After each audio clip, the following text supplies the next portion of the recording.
¿Es usted una de esas personas que recitan el Padre Nuestro sin darse cuenta de su verdadero poder? Tal vez lo ha dicho 100 veces, tal vez 1000, tal vez creció escuchándolo en la iglesia, repitiéndolo antes de acostarse o recitándolo antes de las comidas, pero alguna vez se ha detenido a preguntarse por qué esta oración, por qué Jesús nos dio estas palabras exactas. ¿Era solo una simple oración para el uso diario o era algo mucho más profundo? ¿Qué pasaría si le dijera que dentro de estas pocas frases Jesús reveló un plan de batalla, una conexión divina ¿Y si te dijera que esta oración es un arma, una declaración, una alineación directa con el cielo mismo? El Padre Nuestro no es solo un ritual, es una estrategia, no es solo una recitación, es una revelación. Jesús no solo dijo, es una oración que puedes decir antes de las comidas, no, Él dijo, así es como debes orar. Esto es guerra espiritual, este es el plano de cómo acercarte a Dios, y una vez que entiendas la profundidad de esta oración nunca volverás a orar de la misma manera. En este video vamos a explicarte el Padre Nuestro como nunca antes. Vas a ver por qué Jesús enseñó esta oración y lo que la mayoría de la gente pasa por alto completamente, el poder oculto detrás de cada frase. Cómo entender esta oración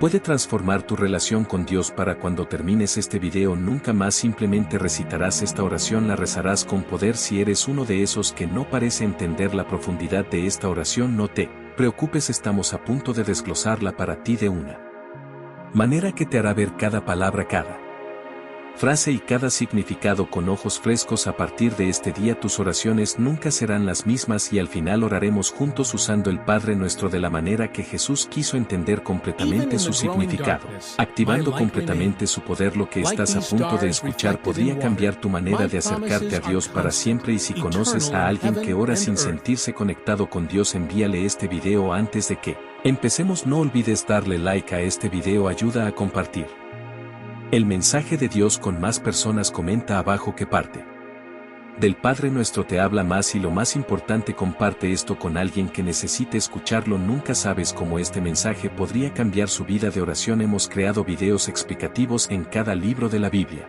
para ayudarte a profundizar en tu fe y caminar con Dios. Cada video está diseñado para desmenuzar las Escrituras de una manera simple, clara y profundamente impactante. Es nuestra esperanza y oración que este video y cada mensaje que compartimos despierte algo en tu espíritu. Una fe tan.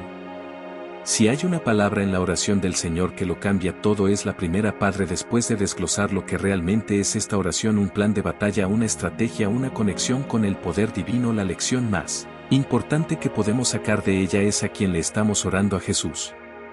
Podría haber dicho nuestro Señor o nuestro Rey, podría haber empezado con "Oh Todopoderoso Creador del Universo", pero en lugar de eso eligió deliberadamente decir Padre Nuestro, y no fue por accidente, sino intencionadamente. Muchas personas tienen dificultades para relacionarse con Dios porque lo ven lejano, intocable e imposible de complacer. Tal vez sea así como te sientes tú a veces. Crees en Él, pero ¿lo conoces de verdad cuando rezas?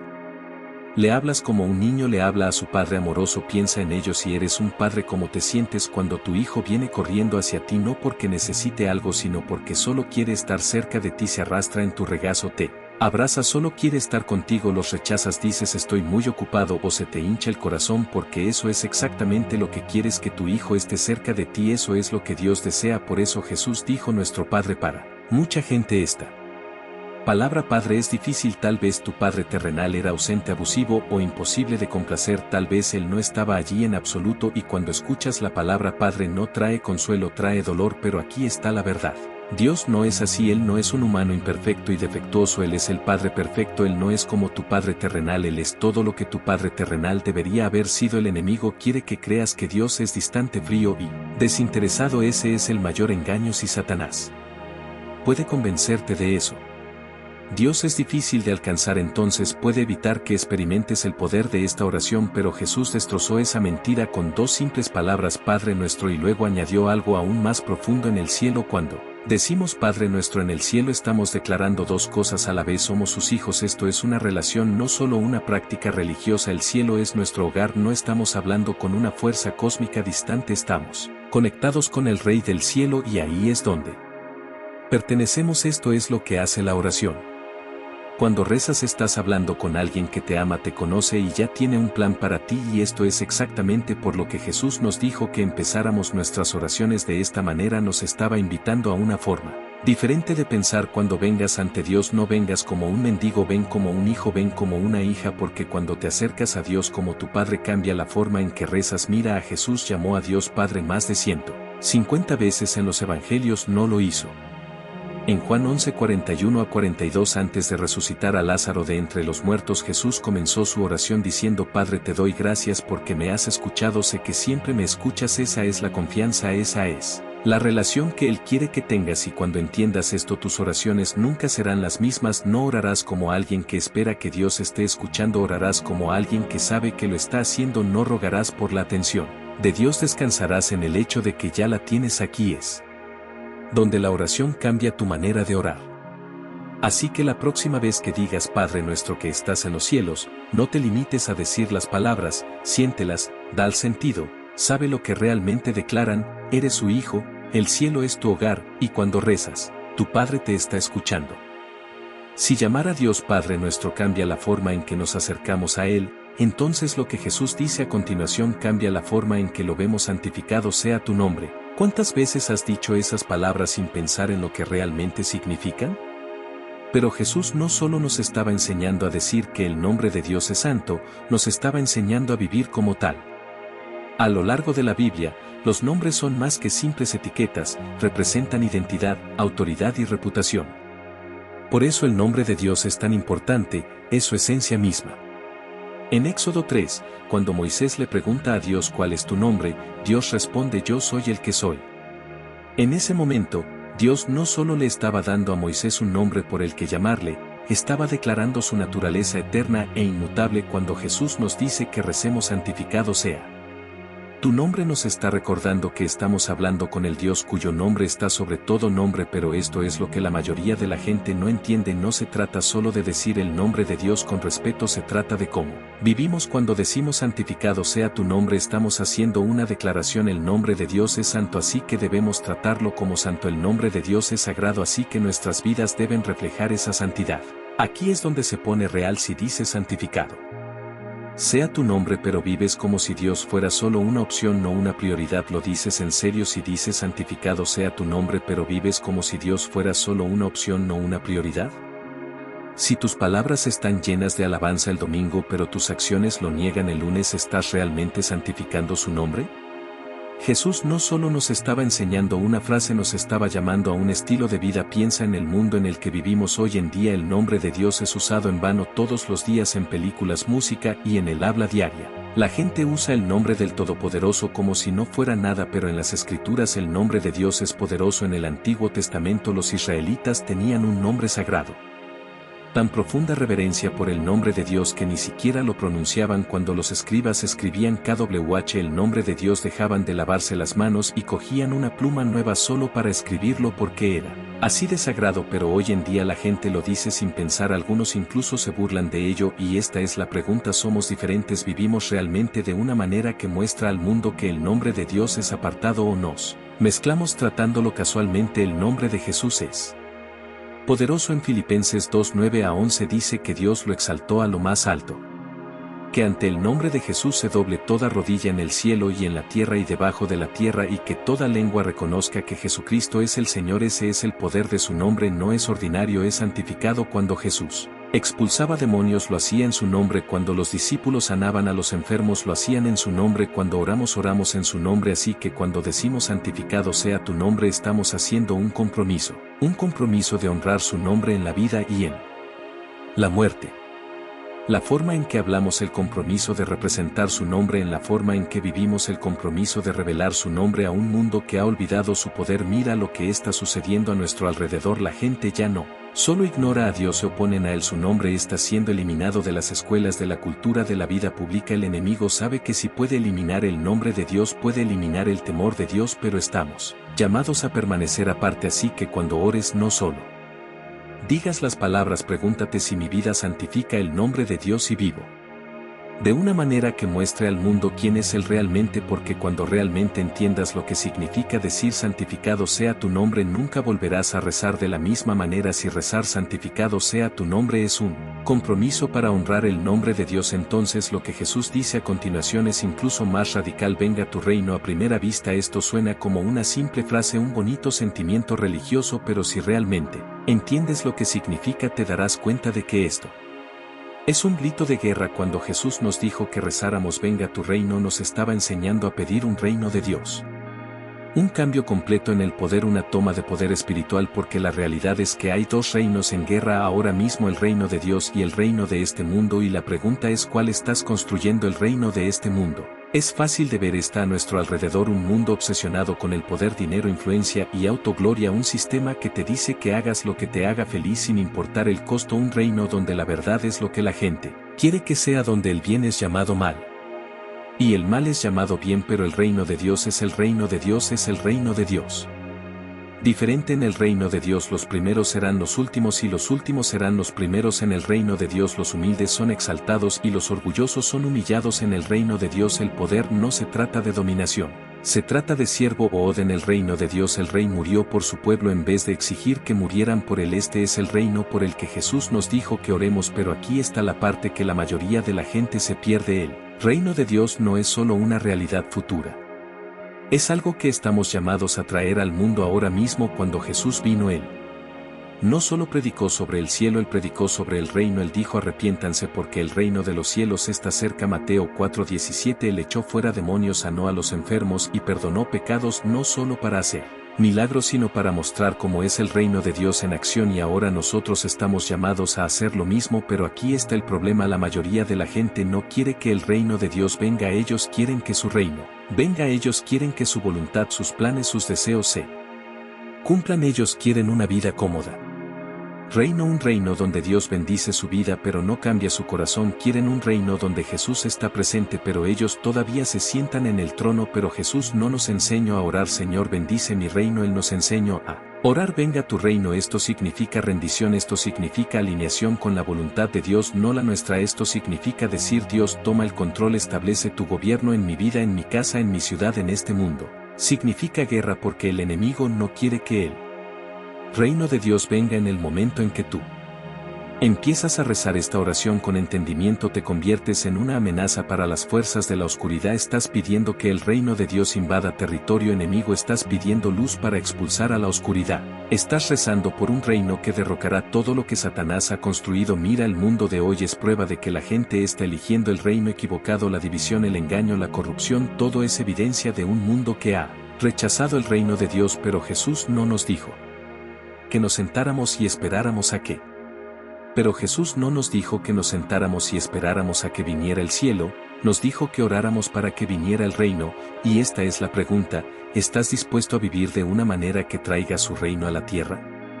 Porque orar para que venga tu reino no se trata solo de palabras, se trata de acción. Significa ser las manos y los pies de Jesús, significa defender la verdad en un mundo lleno de mentiras, significa vivir en la justicia. Incluso cuando la cultura promueve el pecado, significa caminar en el amor, cuando el mundo está lleno de odio. De una manera que invite al reino de Dios, o estoy construyendo el mío propio. Porque cuando realmente entiendas lo que significa decir venga a nosotros tu reino, nunca volverás a rezar de la misma manera, a rendirte. Ahí es donde la mayoría de la gente lucha. Cuando se trata de rezar es fácil pedir a Dios lo que queremos, pero otra cosa es decir: no se haga mi voluntad sino la tuya. Esta frase, hágase tu voluntad en la tierra como en el cielo, es una de las partes más poderosas y desafiantes del Padre nuestro, porque en ese momento no estamos en el cielo.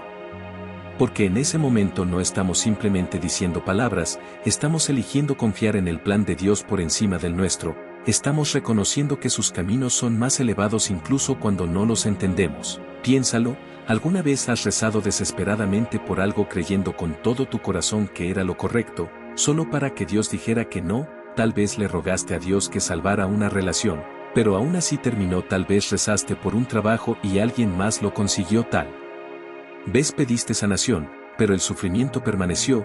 Es en esos momentos que esta parte del Padre nuestro se vuelve real, porque Rendirse no es solo decir las palabras, es confiar en Dios cuando su respuesta es diferente de lo que queríamos. Jesús mismo modeló esto para nosotros en el momento más intenso de su vida en el huerto de Getsemaní. El peso de la cruz presionaba sobre él, sabía lo que venía: la traición, el dolor, la humillación, la separación del Padre, y oró: Padre, si quieres, pasa de mí este cáliz, pero no se haga mi voluntad sino la tuya. Lucas 22:42. Esa oración no fue fácil, no fue sin emoción, fue una batalla, pero en ese momento Jesús nos mostró cómo es la verdadera rendición. Él confió en el Padre completamente aun cuando lo llevó a la cruz, y aquí es donde tenemos que preguntarnos si realmente estamos orando para que se haga la voluntad de Dios o solo esperamos que Él haga las cosas a nuestra manera. Es una pregunta difícil porque rendirse es difícil, significa dejar el control, significa decir: Dios, aun si esto no sale como yo quiero, confío en ti. Significa creer que su plan es más grande de lo que podemos ver.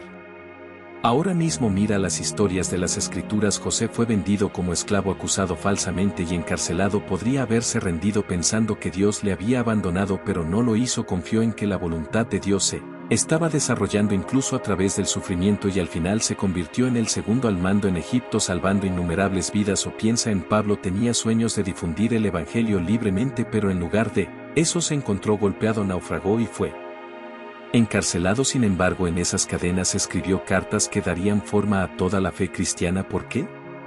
Porque había renunciado a sus planes para el mayor propósito de Dios. Y ahora vamos a traer esto a hoy. ¿Cuántas veces luchamos contra la voluntad de Dios sin siquiera darnos cuenta de que perseguimos cosas, fuerzas, situaciones, o se sienten frustrados cuando la vida no va a nuestra manera? Pero cuando realmente oramos que se haga tu voluntad, estamos entregando a Dios la pluma y diciendo: escribir la historia de la manera que ves mejor, y ahí es donde se encuentra la verdadera paz. Así que aquí está el reto: la próxima vez que usted ora, no se limite a decir estas palabras, en serio pregúntese: ¿realmente confío?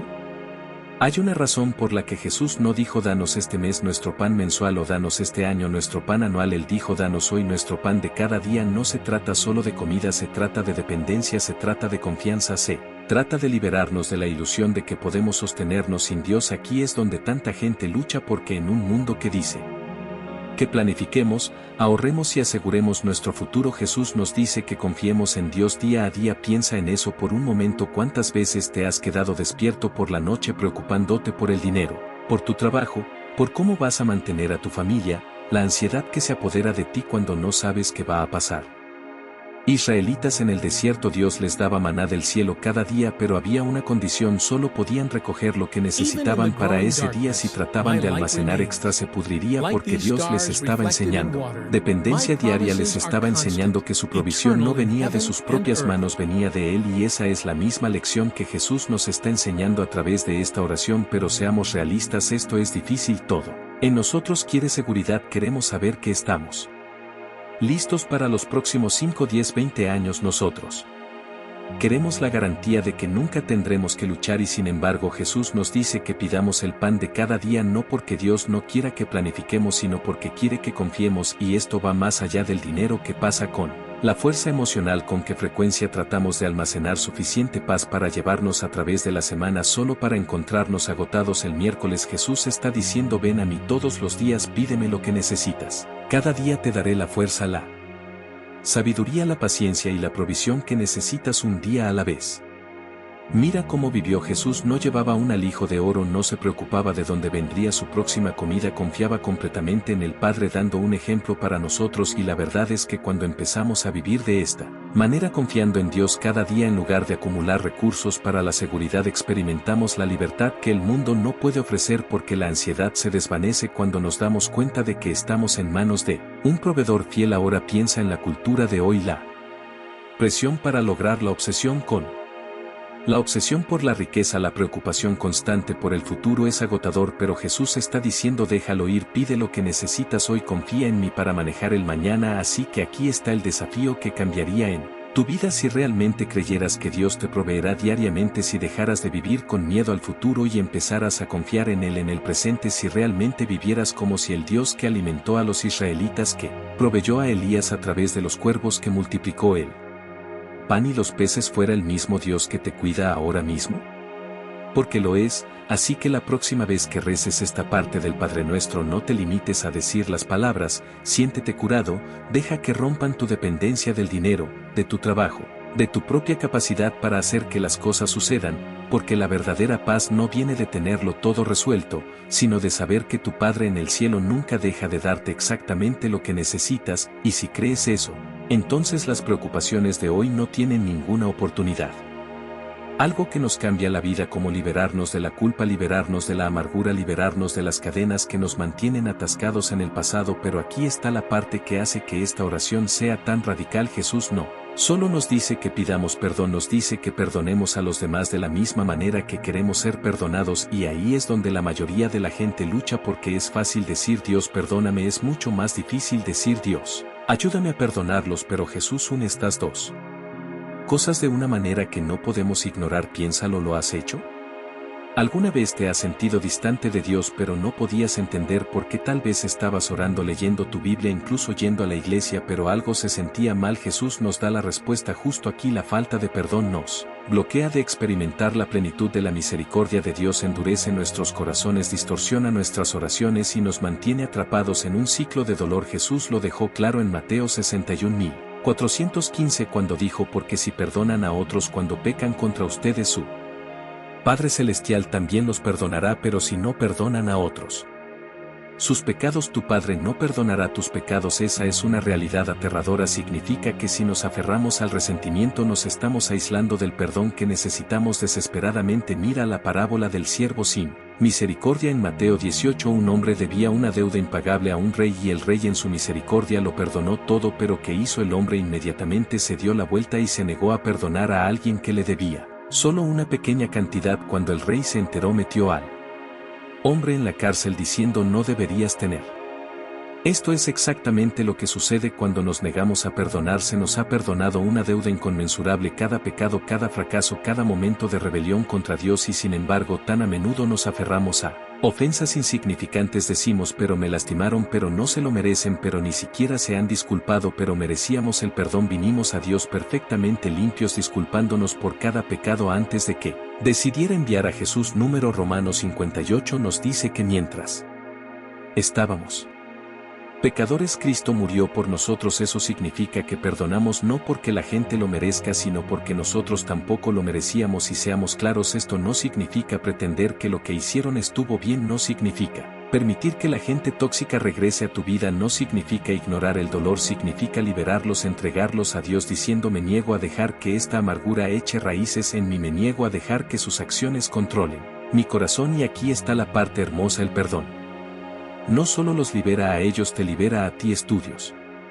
incluso muestran que aferrarse a la amargura aumenta el estrés, daña el sistema inmunológico y conduce a la depresión, mientras que aquellos que perdonan experimentan una mayor paz, mejor salud e incluso mayor esperanza de vida. Pero Jesús sabía esto mucho antes que la ciencia, por eso hizo del perdón una parte central de la oración. Ahora hablemos del otro lado. Si somos honestos, a veces somos nosotros los que necesitamos el perdón, no solo de Dios sino de los demás. Hemos lastimado a la gente, hemos dicho cosas que no deberíamos, haber cometido errores, y así como queremos el perdón de Dios no podemos perdonar a los demás. Misericordia de Dios, necesitamos ser lo suficientemente humildes como para buscar la reconciliación cuando sea posible. Así que aquí está la pregunta: ¿a quién necesitas perdonar? Tal vez es a alguien de hace años, un padre, un amigo, un cónyuge, tal vez es a ti mismo, o tal vez necesitas pedir perdón a alguien más, porque Jesús deja claro que no podemos separar el recibir el perdón de Dios de darlo. Si queremos que nuestras oraciones sean poderosas, si queremos caminar en la verdadera libertad, debemos soltar las cadenas de la amargura. Así que cuando reces esta parte del Padre Nuestro, no lo hagas. Si el perdón nos libera de las cadenas del pasado, la siguiente parte del Padre Nuestro nos prepara para las batallas que tenemos por delante. Jesús nos dice que recemos para que no caigamos en la tentación. Pero ¿te has preguntado alguna vez por qué Dios nos llevaría a la tentación en primer lugar?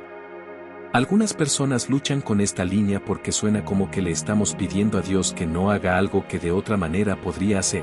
Pero eso no es lo que Jesús quiso decir. La Biblia es clara. Santiago 1:13 nos dice que Dios no puede ser tentado por el mal ni tienta a nadie. Así que ¿por qué Jesús incluyó esto en su oración? Porque la tentación es una realidad y nos estaba enseñando a mantenernos espiritualmente alertas. La tentación no es una posibilidad, es una garantía. Cada persona la enfrenta. Incluso Jesús mismo fue tentado en el desierto por Satanás en Mateo 4, pero aunque la tentación en sí no es un pecado, ceder a ella sí lo es. Por eso Jesús nos está enseñando cómo orar por protección antes de entrar a la batalla. Piénsalo, cuántas veces la gente cae en pecado, en adicción, en malas decisiones porque no estaban en guardia, no estaban orando en contra de la tentación, solo esperaban ser lo suficientemente fuertes en el momento. Pero Jesús nos está enseñando que no esperemos hasta que la tentación llegue para empezar a luchar. Le pedimos a Dios que nos guíe de una manera que nos ayude a evitarla, y aquí es donde entra la guerra espiritual, porque la tentación no es solo acerca de la debilidad humana, es una estrategia, una trampa. El enemigo nos estudia, él conoce nuestros patrones, nuestras debilidades, son puntos ciegos. Él no pierde el tiempo tentándonos con cosas que no nos importan, él nos tienta con las mismas cosas con las que luchamos más. Es por eso que Jesús nos dice que oremos esto diariamente, porque te des cuenta o no hay una batalla sobre tu mente, tu pureza, tu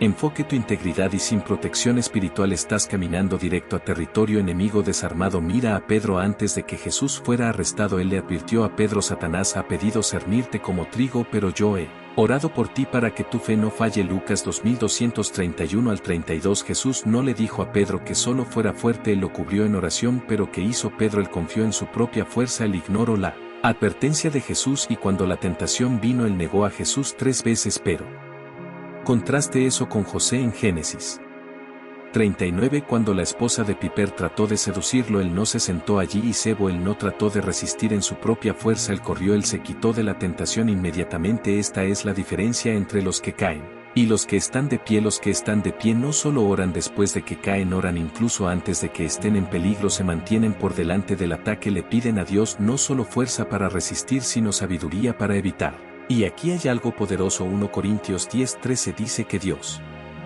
es fiel.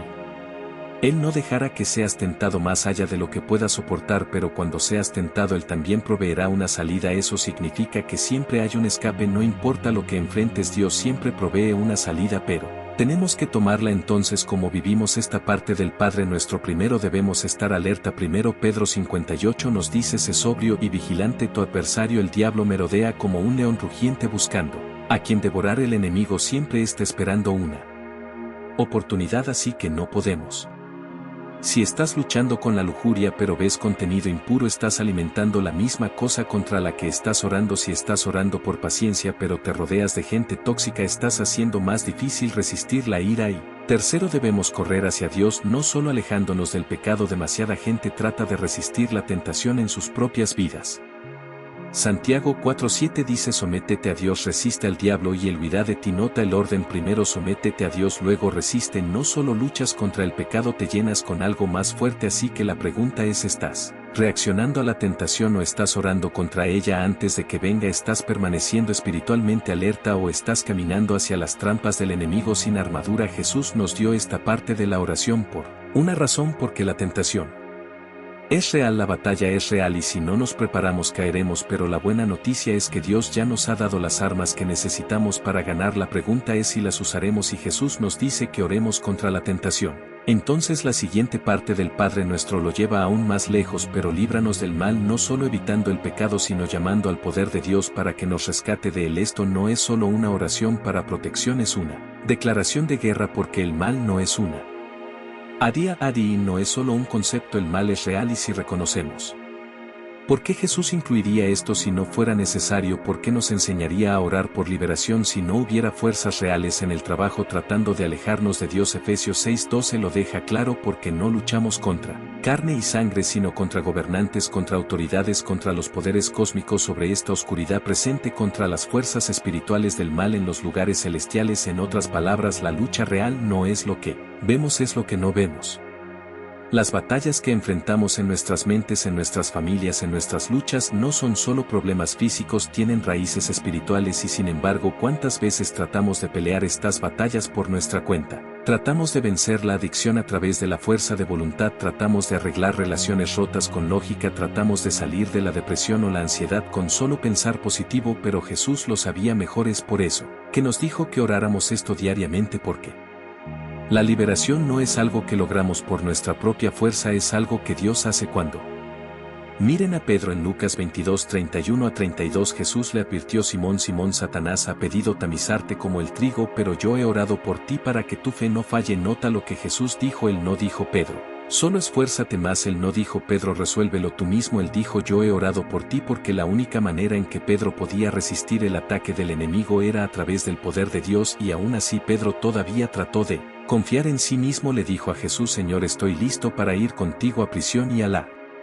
muerte, pero horas después negó Jesús 3 veces. Esto es lo que pasa cuando peleamos batallas espirituales con fuerza humana. Fallamos, pero ahora contrasta eso con el pueblo de Israel en Éxodo 14, cuando estaban atrapados en el Mar Rojo con el ejército del faraón detrás de ellos. No tenían armas, ninguna estrategia, ninguna salida, y Moisés les dijo: el Señor peleará por ustedes, solo necesitan estar quietos. Y lo que pasó: Dios partió el mar, los liberó. Esto es lo que Jesús nos está enseñando en esta oración. La liberación no es algo que logramos, es algo que recibimos, es Dios.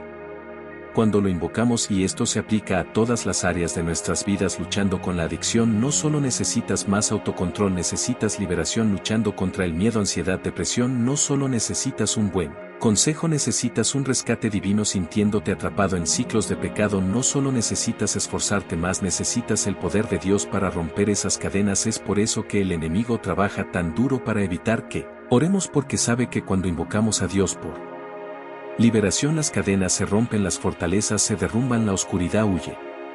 El Salmo 515 dice: invócame en el día de la angustia, te libraré y me honrarás. Esto no es solo una buena idea, es una promesa. Entonces, ¿cómo vivimos esto? Primero debemos reconocer que necesitamos el poder de Dios todos los días. La liberación no es algo de una sola vez, es una dependencia diaria del segundo. Debemos dejar de luchar solos. Hay una razón por la que Jesús dijo: cuando ores, di líbranos del mal. No solo líbranos a mí, sino a nosotros, porque no estamos hechos para luchar aislados. Necesitamos una comunidad de creyentes orando. Y tercero, debemos confiar en que Dios ya está trabajando en nuestro favor. Algunas veces la liberación es instantánea, otras veces es un proceso, pero de cualquier manera Dios es fiel. Así que la pregunta es: ¿estás tratando de pelear solo o estás llamando a Dios por liberación? Porque las batallas que estás enfrentando son más grandes que tú, pero el Dios al que sirves es más grande que cada ataque del enemigo. Y cuando oras: líbranos del mal, no estás solo hablando palabras, estás llamando a Dios por liberación. Y eso lo cambia todo. Si pedirle a Dios que te libere es invocar su poder, entonces esta última línea del Padre Nuestro es la última declaración de ese poder, porque tuyo es el reino, el poder y la gloria por siempre. No es solo una frase final, es un grito de batalla, una proclamación de victoria, un recordatorio de que no importa lo que pase, no importan las batallas que luchemos, Dios reina.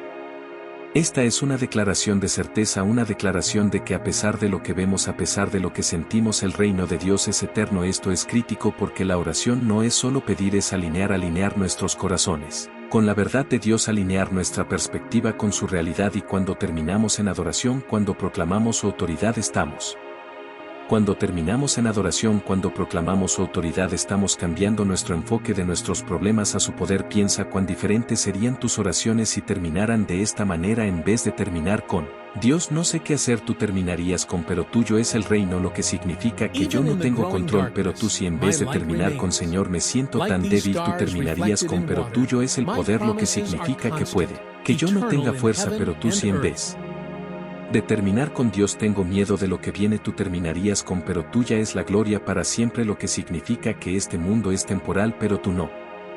Reinado es eterno. Esto es exactamente lo que hizo el rey Josafat en 2 Crónicas 20 cuando sus enemigos se estaban acercando, cuando parecía que la derrota era inevitable. Lo que hizo fue orar, reconoció que no tenía poder propio, pero entonces en vez de entrar en pánico terminó con adoración. Todo el ejército de Judá alabó a Dios antes de que la batalla fuera ganada. Y lo que pasó: Dios causó que sus enemigos se volvieran unos contra otros y Judá ni siquiera tuvo que pelear porque la batalla nunca fue de ellos, fue de Dios. Señor, esto es lo que Jesús estaba enseñando. La oración no termina con nosotros rogando, termina con nosotros declarando que Dios ya reina, declarando que su poder ya es más grande que nuestras luchas, declarando que no importa lo que pase, Él tiene la victoria final. Y esto es tan importante porque vivimos en un mundo que trata de convencernos que Dios no está en control, que la oscuridad está ganando, que el caos está reinando. Pero cuando oramos estas palabras nos oponemos a esa mentira. Le recordamos a nuestras almas la verdad. El reino es suyo, el poder es suyo, la gloria es suya para siempre, así que como vivimos esto primero debemos aprender a terminar cada oración en fe, no importa por lo que estés pasando, declara la soberanía de Dios, termina con confianza, no con incertidumbre. Segundo, debemos recordar que la victoria no siempre se ve como esperamos, a veces Dios entrega instantáneamente, a veces Él trabaja a través del proceso, pero de cualquier manera Él reina. Y tercero, debemos dejar que esta verdad moldee cómo vivimos. Si realmente creemos que suyo es el reino, el poder y la gloria de Dios, porque dejamos que las circunstancias nos sacudan, porque si realmente creemos esto, entonces cambia todo. Cuando entras en una situación difícil no entras derrotado, entras sabiendo que el reino de Dios es inquebrantable. Cuando te enfrentas a una batalla que parece demasiado grande para ti, no retrocedes, te mantienes firme sabiendo que el poder de Dios es más grande. Cuando el mundo trata de convencerte de que la oscuridad está ganando, no pierdes la esperanza, te recuerdas a ti mismo. Esta es la razón por la que Jesús terminó la oración de esta manera. No es solo una frase final, es una declaración, es la palabra final sobre cada circunstancia, cada batalla, cada miedo, porque tuyo es el reino, el poder y la gloria para siempre. No importa lo que pase en este mundo, no importa lo que enfrentes en tu vida, Dios reina, y esa es la razón por la que oramos y entendemos lo que Jesús estaba enseñando. Entonces esta oración no es solo algo que decimos, es algo que vivimos. La lección más importante que obtuvimos al repasar el Padre Nuestro es: esta oración no se trata de cambiar la mente de Dios, se trata de cambiarnos a nosotros. Piensa en eso, cuántas veces oramos como si estuviéramos tratando de convencer a Dios de hacer algo, como si necesitáramos persuadirlo de que se preocupe por nuestras necesidades, pero Jesús no nos dio una oración de persuasión, Él nos dio una oración de alineación, una oración que cuando se ora con entendimiento remodela nuestras prioridades, reenfoca nuestros corazones y vuelve a centrar nuestra fe en el poder de Dios, no en nuestros problemas. Esta es la razón por la que Jesús no les enseñó a sus discípulos a orar por sus hijos. Por eso Jesús no les enseñó a sus discípulos a orar para que sus reinos crecieran, para que se hiciera su voluntad, para que su éxito llegara. Él les enseñó a orar primero por el reino de Dios, primero por su voluntad, primero por su presencia, porque cuando oramos así ya no le estamos pidiendo a Dios que cambie nuestras circunstancias, le estamos pidiendo que nos cambie a nosotros. Pero ¿y si rezáramos como Jesús nos enseñó? ¿Y si empezáramos por reconocer la presencia de Dios? ¿Y si santificáramos de verdad su nombre? ¿Y si nos asombráramos de quién es antes de pedirle nada? ¿Y si nos tomáramos tiempo para escuchar en lugar de hablar? Segundo, debemos vivir lo que rezamos. Si rezamos para que se haga tu voluntad, ¿debemos renunciar a la nuestra?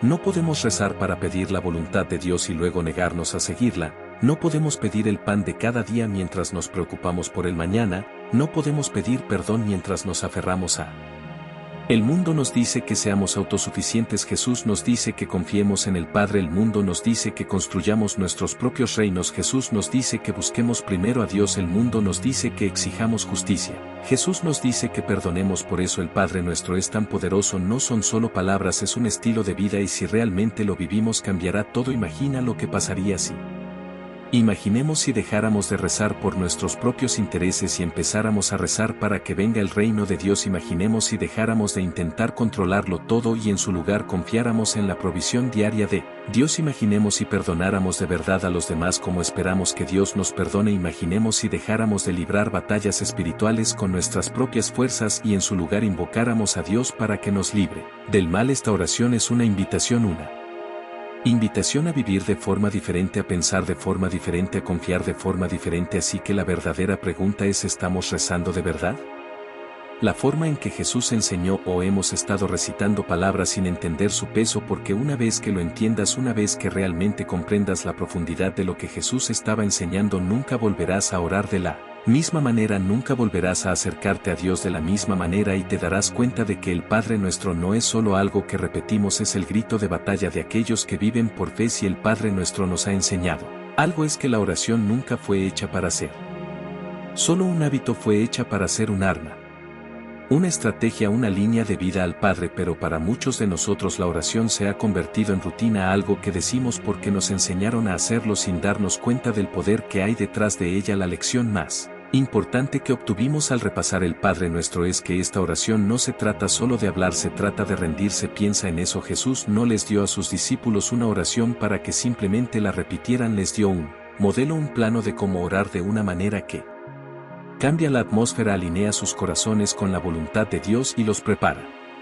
Esta oración fue hecha para cambiarnos, no solo para ser recitada por obligación, así que la verdadera pregunta es: ¿estás solo recitando palabras o estás realmente orando? Porque hay una diferencia cuando oramos Padre nuestro que estás en los cielos. Realmente nos detenemos para reconocer que estamos hablando al Creador del universo, aun cuando Él nos llama a sus hijos. Cuando decimos santificado sea tu nombre, lo decimos en serio, realmente honramos su nombre en la forma en que vivimos, la forma en que hablamos, la forma en que pensamos. Cuando oramos venga tu reino, tu voluntad. Y cuando decimos perdónanos nuestras deudas como nosotros perdonamos a nuestros deudores, realmente queremos eso, porque si somos honestos, algunos de nosotros todavía guardamos rencores, todavía nos aferramos a las ofensas, todavía nos negamos a recibir la misma misericordia que recibimos nosotros. Desesperadamente a Dios. No son solo palabras, es un grito de guerra, una declaración de dependencia de Dios, una rendición a su voluntad, un compromiso de vivir de manera diferente. Así que hagamos de esto algo personal. ¿Qué parte del Padre Nuestro rezarás de manera diferente después de hoy? Tal vez para ti sea rendir tu voluntad a Dios en lugar de tratar de controlarlo todo. Tal vez aprender a confiar en Él para la provisión diaria en lugar de estar consumido por el miedo al futuro. Tal vez si la llamada a perdonar, a dejar ir finalmente esa amargura que nos ha dejado. O tal vez, solo tal vez, el mayor cambio en tu vida de oración vendrá cuando dejes de tratar esto como un ritual y comiences a rezarlo con expectación, con entendimiento, con fe, porque una vez que realmente comprendas la profundidad de esta oración nunca volverás a rezar de la misma manera. Y ese es el reto: dejar de solo decir esta oración y comenzar a vivirla. Así que al terminar quiero que reflexiones si solo estás recitando palabras o si realmente estás rezando, porque la diferencia entre esas dos oraciones es que tú no estás rezando. Si hay algo que hemos aprendido del Padre Nuestro es que no es solo una colección de palabras, es una hoja de ruta, un plan de batalla, una declaración de dependencia de Dios. Y ahora, para terminar, no solo vamos a hablar de esta oración, sino que vamos a rezarla como Jesús quería, con poder, sin entendimiento, con fe. Así que donde quiera que estés ahora, haz una pausa, aquieta tu corazón y deja que estas palabras penetren no solo en tu mente, sino en tu alma. Padre nuestro que estás en los cielos, Dios, venimos ante ti como tus hijos, no como huérfanos, no como extraños, sino como hijos e hijas del Altísimo. No estás distante, no eres inalcanzable, eres nuestro Padre y confiamos en ti. Santificado sea tu nombre, Señor, te honramos, declaramos que eres santo, que tu nombre está por encima de todo nombre, que nuestras vidas reflejen esa santidad, que la forma en que hablamos, pensamos y actuamos traiga gloria a tu nombre, no deshonra. Venga a nosotros tu reino, hágase tu voluntad en la tierra como en el cielo. Padre, no nos rendimos a ti ni a ti ni a mí, no nos rendimos a ti ni a ti ni a mí. No rendimos nuestra voluntad sino la tuya. Deja que tu reino gobierne en nuestras vidas, en nuestros hogares, en nuestras ciudades. Deja que tu justicia nos transforme. No solo queremos orar sobre tu reino, queremos vivirlo. Danos hoy nuestro pan de cada día, Señor. Confiamos en ti para hoy, no solo para la comida sino para cada necesidad. Provisión, sabiduría, fuerza, paz. Enséñanos a dejar de obsesionarnos con el futuro y a ver cómo nos estás proveyendo en este mismo momento. Perdona nuestras deudas como nosotros perdonamos a nuestros deudores. Dios, pedimos tu misericordia, hemos pecado, hemos caído.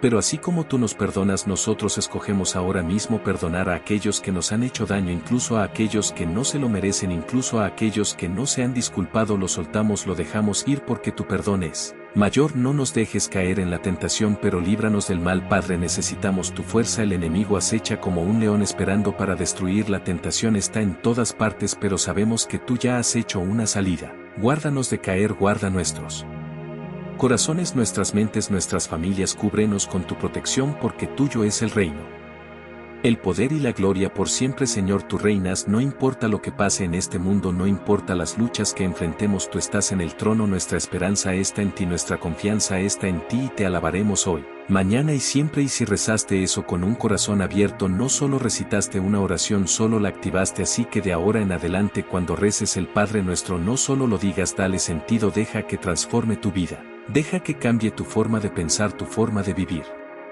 tu forma de caminar con Dios. Y si este mensaje te ha hablado, si quieres ir más profundo en tu vida de oración, revisa los ebooks que hemos enlazado en la descripción. Estos recursos están diseñados para ayudarte a crecer, a tomar lo que has aprendido hoy y aplicarlo diariamente. Y antes de irte, envía este video a alguien que necesite escucharlo, porque la oración no es solo para ti, es para el mundo. Mantente bendecido.